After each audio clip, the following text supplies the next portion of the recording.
तलवारें लेके आओ, जिहादों को खड़ा करो, मुशरिक को कत्ल करो, मुशरिक को जो अल्लाह का दुश्मन है। ভারতের জঞ্জাল সাপ খরচার খাতায় আরো এক ভয়ঙ্কর জঙ্গি। কি নাম তার? হাফিজ আব্দুল রহমান মাক্কি। কিসের জন্য কুখ্যাত ছিল? 26/11 মুম্বাই হামলা। 2008 সালের 26শে নভেম্বর মুম্বাইয়ে যে ভয়াবহ সন্ত্রাসবাদী হামলা হয় আপনারা সবাই জানেন, তার প্রধান মাস্টারমাইন্ড আপনারা জানেন যে হাফিজ সঈদ এর পেছনে ছিল। কিন্তু এই মুম্বাই হামলাটা যার মাথা থেকে বেরিয়েছিল, সমস্ত পরিকল্পনাটা যার, সেই হাফিজ আব্দুল রহমান মাক্কি আপাতত আর এই পৃথিবীতে বেঁচে নেই। মৃত্যুর কারণ কি? ডাক্তাররা বলছে মৃত্যুর কারণ হার্ট অ্যাটাক। বহুদিন থেকেই অসুস্থ ছিল, পাকিস্তানের একটা হাসপাতালে সে হৃদরোগে আক্রান্ত হয়েছে। তো হার্ট অ্যাটাক হওয়া একজন জঙ্গিকে নিয়ে কেন খবর করছি? কারণ আপনারা জানেন 2022, 23, 24 এই 3 বছরে ভারতের প্রধান যারা শত্রু তাদের কতজনের হার্ট অ্যাটাক হয়েছে, কতজন খাদ্যে বিষক্রিয়ায় মারা গেছে, কতজন পাকিস্তানে মারা গেছে, নেপালে মারা গেছে, কানাডায় মারা গেছে। জঞ্জাল সাফাই অভিযান শুরু করেছে ভারতের কিছু বন্ধু। তবে এই হাফিজ আব্দুল রহমান মাক্কির হার্ট অ্যাটাকে যার মৃত্যু হয়েছে সেটাও কি এই ধরনের জঞ্জাল সাফাই? কিভাবে জঞ্জাল সাফাই হচ্ছে? ভারতের কিছু বিশেষ বন্ধু কিভাবে ভারতের শত্রুদের একে একে সাফাই করছে বিদেশের মাটিতে, সবটা আজকে শোনাবো আপনাদের। এই প্রতিবেদন শেষ অবধি দেখুন। আমি মানব, দা নিউজ বাংলায় আপনাদের স্বাগত জানাচ্ছি।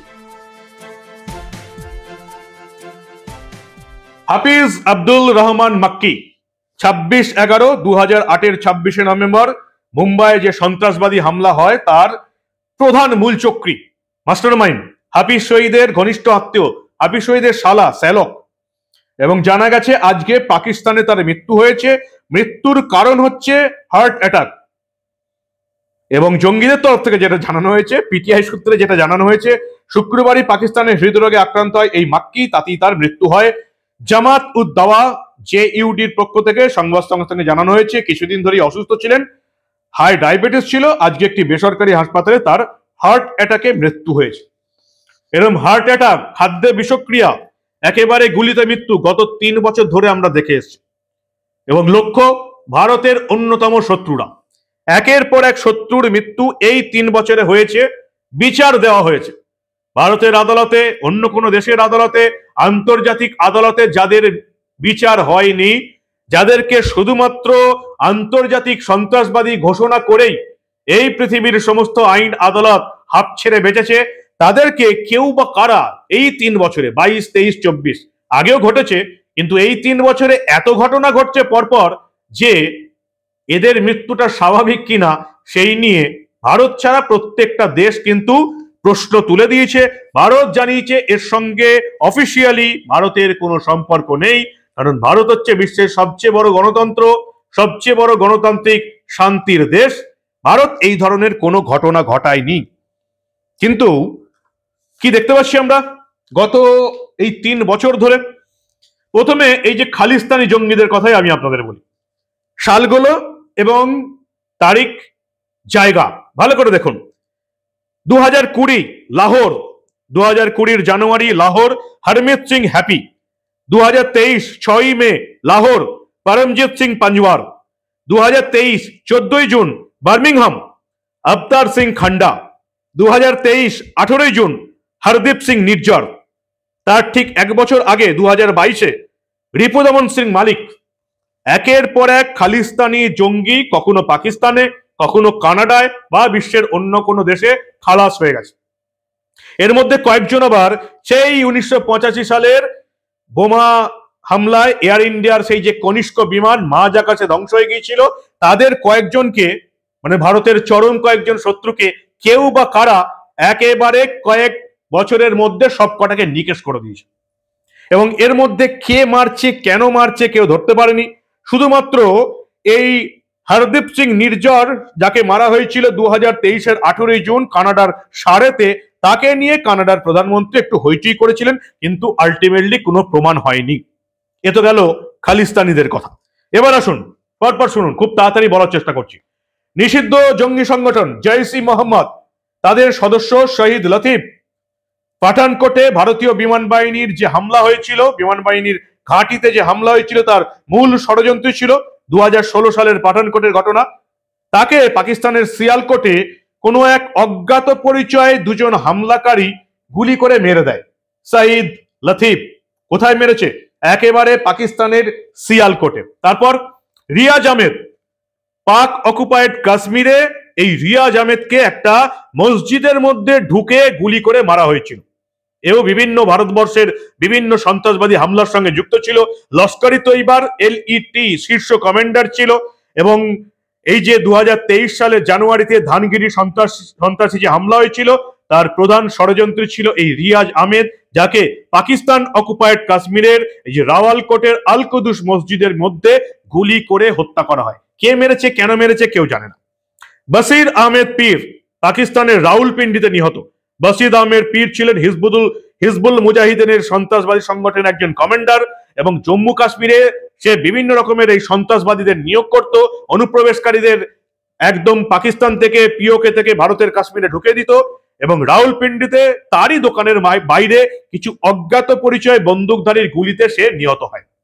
বসির আহমেদ পীর পাকিস্তানে ঢুকে ভারতবর্ষের শত্রুদের কারা মারছে, এই প্রশ্নটা এই বিশ্বের প্রতিটি মানুষ করছে। ভারতের এই বন্ধু কারা? করাচিতে মারা হয়েছে সৈয়দ খালিদ রাজাকে। সে আবার আল বদরের কমান্ডার ছিল। সৈয়দ খালিদ রাজা, সেও করাচিতে অজ্ঞাত পরিচয় বন্ধুদের গুলিতে নিহত হয়েছিল। এবার আসুন মিস্ত্রি জহুর ইব্রাহিম, যাকে মারা হয়েছিল করাচিতে। কে ছিল? সেই ভারতীয় এয়ারলাইন্সের ফ্লাইট IC-814, যেটাকে হাইজ্যাক করে আফগানিস্তানে নিয়ে যাওয়া হয়েছিল এবং ভারতবর্ষকে চাপ দিয়ে মাসুদ আজহারের মতন ভয়ঙ্কর জঙ্গিকে ছাড়িয়ে নেওয়া হয়েছিল। তার মধ্যে একজন ছিল এই মিস্ত্রি জহুর ইব্রাহিম। তাকে পাকিস্তানের করাচিতে একজন সাইকেল আরোহী তার সামনে এসে তাকে গুলি করে মেরেছে। IC-814 ভারত থেকে হাইজ্যাক করে আফগানিস্তানে নিয়ে যাওয়া হয়েছিল, তখন তালিবান শাসন, আপনারা জানেন। তাকে গুলি করে মেরেছিল পাকিস্তানের করাচিতে। ভারতের এই বন্ধুর নাম কি কেউ জানে না। লাল মোহাম্মদ ওরফে মোহাম্মদ দর্জি, পাকিস্তানের ISI এর একজন সদস্য। তাকে কোথায় মারা হয়েছিল জানেন? নেপালের কাঠমান্ডুতে। কে এই লাল মোহাম্মদ? এই লাল মোহাম্মদ হচ্ছে ভারতবর্ষে ISI এর নিযুক্ত জাল নোটের সবচেয়ে বড় সরবরাহকারী ছিল। তাকে নেপালের কাঠমান্ডুতে কোনো অজ্ঞাত পরিচয়ে ব্যক্তিরা গুলি করে মেরে দিয়ে চলে গেছে। এর পরেও আমরা দেখেছি এই যে মুম্বাই হামলার যে মাস্টার মাইন্ড আজকে যে মারা গেল, তার সঙ্গে যে হাফিজ সঈদ যে ছিল লাহোরে, তার বাড়ির কাছে 2021-এ বড় বোমা বিস্ফোরণ হয়েছিল। খুব অল্পের জন্য মারা গিয়েছিল, কয়েকজন পুলিশ অফিসার মারা গিয়েছিল। খুব অল্পের জন্য হাফিজ সঈদ বেঁচে গিয়েছিল, কয়েকজন পুলিশ অফিসার মারা গিয়েছিল। তার ছেলে, হাফিজ সঈদের ছেলে তালহা শহীদও অল্পের জন্য প্রাণে বাঁচে।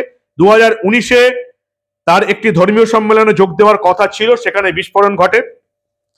মৌলানা মাসুদ আজহার, জৈশে মোহাম্মদের যে জঙ্গি, সংসদ হামলা, উড়ি, পাঠানকোট, পুলওয়ামা সমস্ত হামলার সঙ্গে যে জড়িত, সেও বালাকোটে কোনো রকমে বেঁচে যায়। পাকিস্তানের পেশোয়ারে একটি মাদ্রাসাতেও সে কোনো রকমে বেঁচে যায়।